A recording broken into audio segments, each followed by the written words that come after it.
Why, hello there, ladies and gentlemen, boys and girls, children of all ages. My name is Mr. Doggo333, and welcome back to Hearts of Iron for the New Order, the known as the Ukrainian Socialist Soviet Republic. I finally got it. Let's go. Last video, well, we liberated Crimea in like a couple weeks. Take notes, Zelensky. I'm just saying.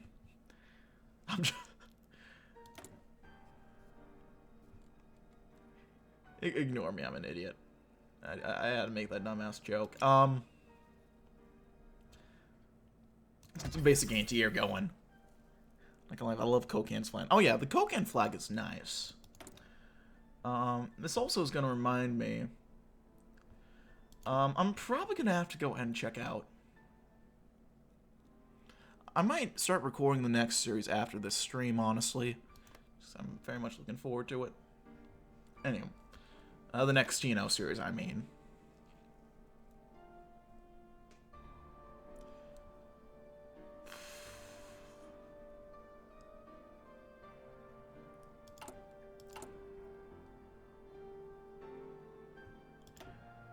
Well, let's get working on the Reaper's Scythe. Though the Nazi harbingers of death have been excised, the Grim Reaper of old continues to collect his harvest all across the country. Disease rocking the cities, famine and starvation in the countryside, and rebel holdouts scattered across the country continue to take thousands of Ukrainian lives as the weeks drag on.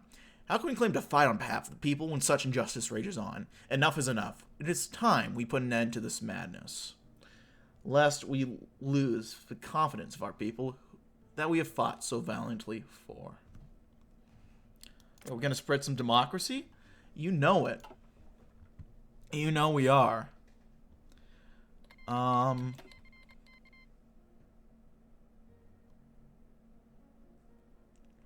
have it all roughly planned out on what to do, I think. My main thing is figuring out how to get wall select without completely botching shit.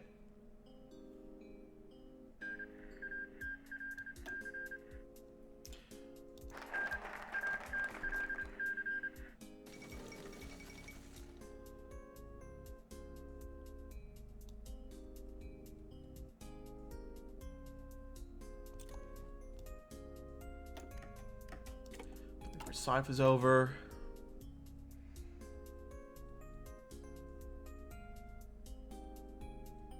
Healthcare or feeding the masses.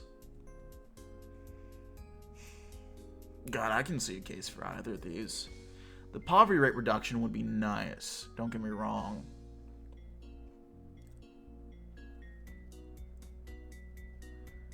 You know, I'll probably just hold off on deciding that for now. Let's start working on the monopoly of violence. While a revolutionary struggle to break Ukraine from its chains may be complete, the road to bread and peace is still beset with numerous difficulties. Reactionaries stalk our lands, ambushing our men and attempting to fight on in the name of the failed causes we've already vanquished. Furthermore, petty bandits and criminals continue to spread corruption. But Politburo is unanimous. If we are to create a social state, we must exercise our monopoly on violence as a state to crush all those who wish to subvert our authority. Loyal communists fought and died to lead our party to victory. We will be spitting on their graves if we do not show these scum who rule them.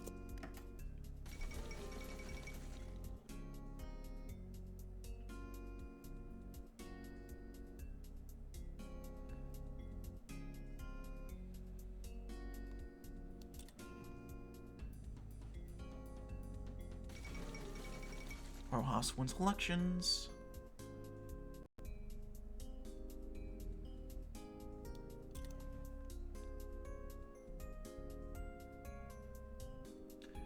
Oh, Jesus, Archie.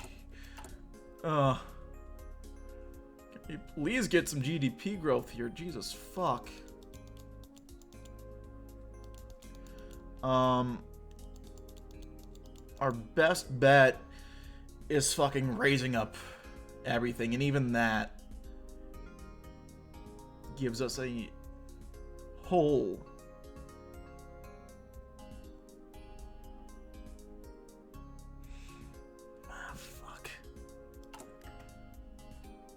I want to reduce our poverty. Okay, that's helping a little bit. We have a monopoly on violence.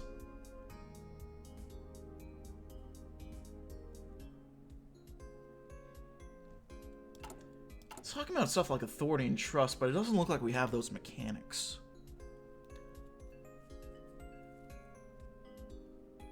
Well, now let's do very triumph fails.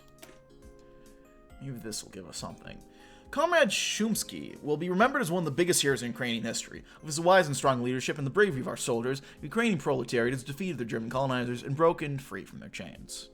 To celebrate this liberation of the Ukrainian people, we shall hold a victory march in Kiev, for everyone to see victory and immortalize this moment in the history books. No longer Ukrainians will live in fear under the Nazi boot. Today, we control our own fates. Almost as if a place deliberately kept as a giant agricultural concentration camp isn't very economically productive. You don't say. It makes you think. I mean, I realize it makes sense, but I'm just, I'm dying inside looking at this.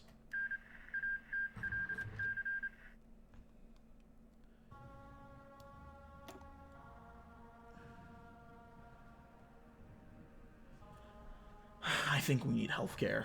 We're probably need healthcare more. Antonia felt the comforting heat of the warm sun fall on her face and heard the sound of birds in the air. More sounds reached her ears, ones of a city she instinctively knew was Amsterdam. She slowly became aware that she was floating down one of the canals, but why she did not know. And she could not move.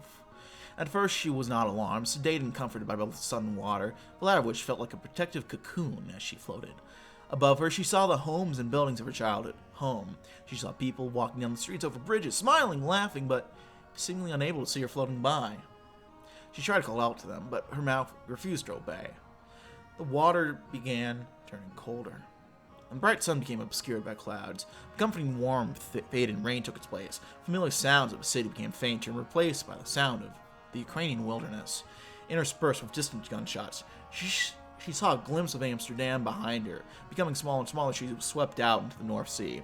She screamed for someone to help, to save her from where she was being dragged, and to her surprise, she was finally able to. Antonia shot up in her bed, panting heavily as vestiges of the dream faded, as she woke in the small, cramped, and cold room which was now their home. An apartment with paint chipped off, the walls, uneven floors, and a wet stench that didn't seem to go away. Their new home. She laid back down. Her eyes wet, she struggled to return to sleep. She only wishes she were back at home.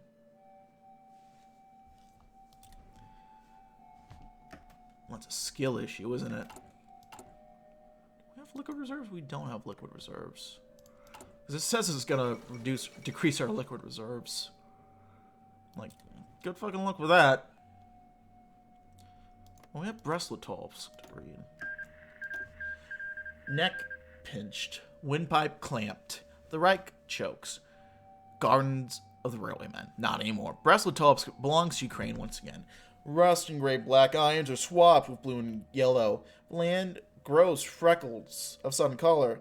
Jubilant citizens cheerfully sing songs about loved ones lost and the courage to go on. The city is free and happy, although shot up and wrecked. Rebuilding and remembrance are the tasks ahead once the Reich is repelled. The people of Brest-Litovsk cannot afford to stand idle. The border is too close, the gleaming horizon so distant. The moment calls for strength and connection, unity in the face of overwhelming odds, courage that cannot forget. The work-tired and disposed will not return to slavery. They have already shed so many tears, they are more than willing to shed their blood.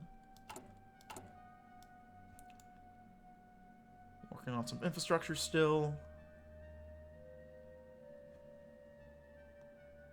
Yeah, we're getting there. Do we still have forced labor as a policy?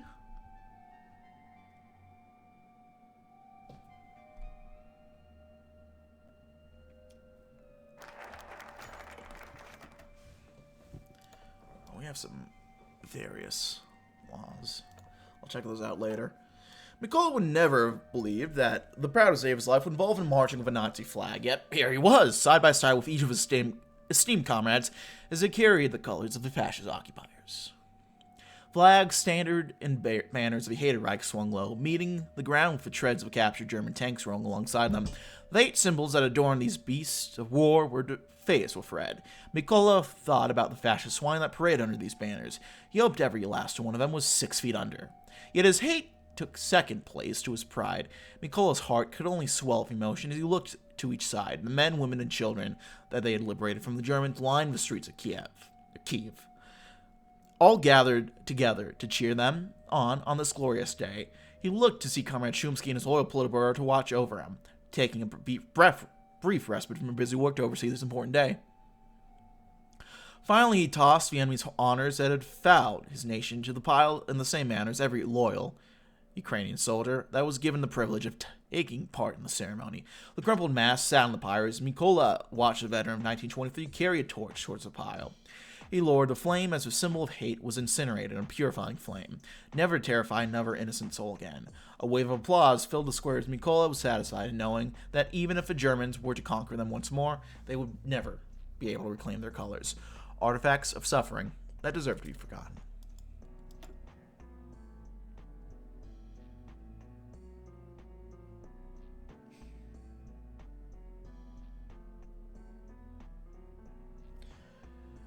Yeah, let's stem the rot. To put it lightly, the RK was not particularly interested in maintaining a healthcare system. Decades of deprivation and malnutrition have borne through it as typhus, cholera, and influenza ripped through rural areas. With the vast majority of German medical training reserved for Germans, all of whom, one way or another, are no longer available, we are in a dire situation. We must send anyone with any medical training we have on hand to the villages.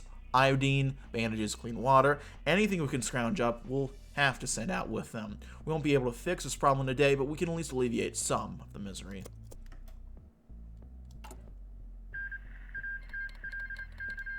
I think that's probably the best bet. Ooh, Tomsk is actually doing very well. The humanist Tomsk.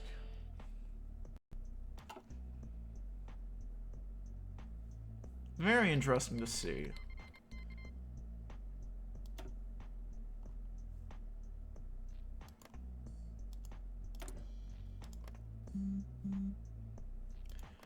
Well, it's not like they were doing very well to begin with anyway.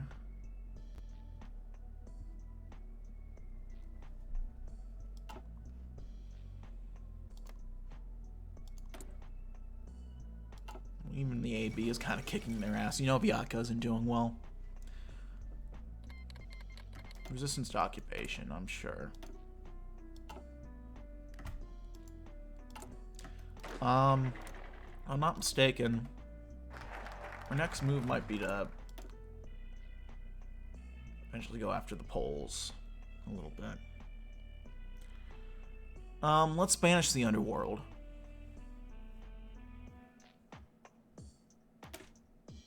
No power vacuum lasts long. When German power began to wither, there's certainly nobody to police the streets of our bleak and tired cities. The crime organization that had been hiding below the surface bottom feeding rose from the muck to take advantage of this, being the only ones with the guns, numbers, and cohesion to truly run a city. Tetras are losing, I know. The crime bosses became like petty kings and treated the cities as their own to rob, extort, drug, and abuse. Despite our newfound control, these kings of Ukrainian slums persist with the same reign of terror. We must bring war to the shadow state and overthrow the tyrants of the streets, like we have so many others. Do we get a new thing for Sevastopol now? Nope.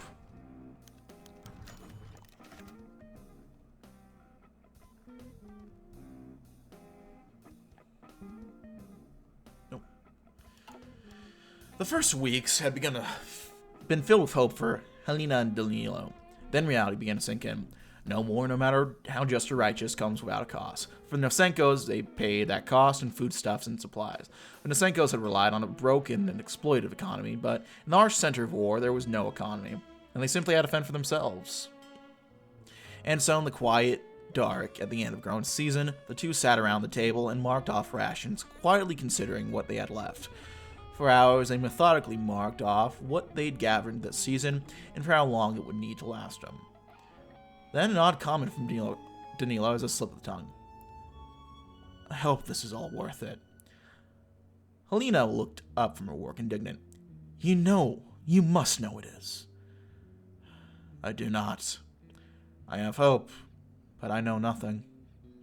Alina put her notes down and turned to Danilo, her eyes burning with an intensity that cut through the darkness. If we die tomorrow, it still will have been worth it. I don't want you to die. For this, or for anything.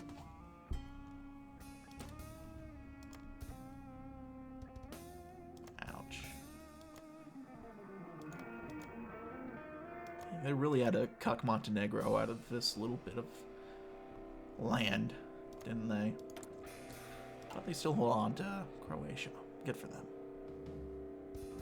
Bad for the Croatians, though.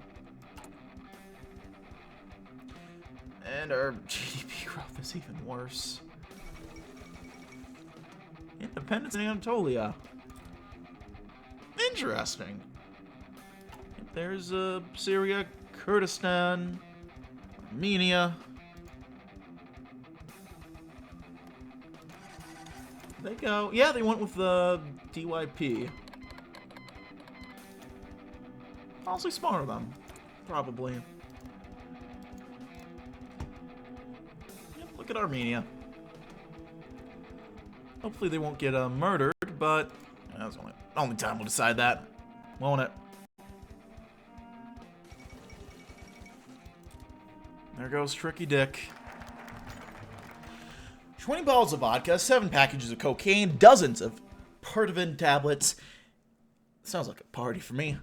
It seems Mikita's stock-taking of the gangsters' honey hole would never end, but Germans who pride themselves on their moral righteousness and laying down the law were truly glorified bandits and thieves, content on protecting those who paid them their tribute.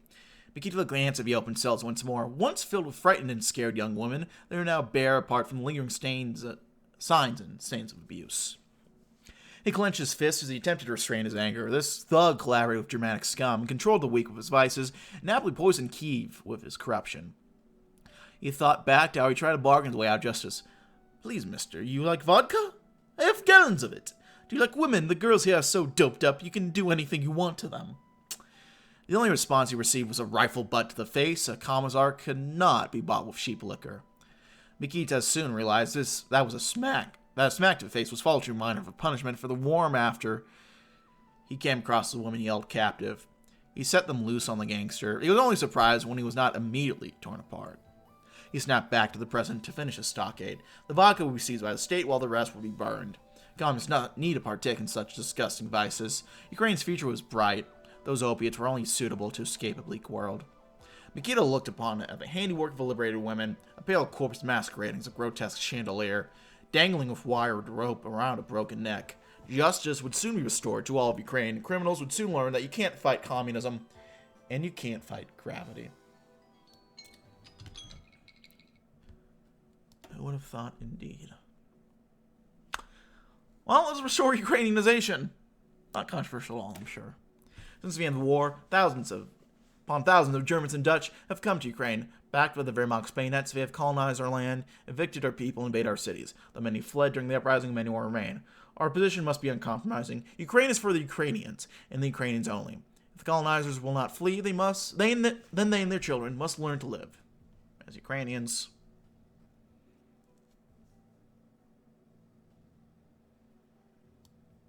Ukrainian will be our language once again. The Ukrainian flag will be our flag. Ukrainian will be the culture of Ukraine. Well, let's go and leave it there. Thanks for watching. Like, dislike if you didn't. Leave any comments or feedback down in the comment section below. I read all the comments I get, and I appreciate any feedback you might have for me. Check out my various links down in the description box below, and, well, you all know that. Holy shit, Spear. Oh. I didn't have to do anything. I wasn't going to do anything anyway, probably, but fun to see that. Anyway, I'm going to leave all that there. Thanks for watching. Like if you like, dislike if you didn't. Leave any comments or feedback down in the comment section below. And yeah, I'll see you all next time. Bye-bye now.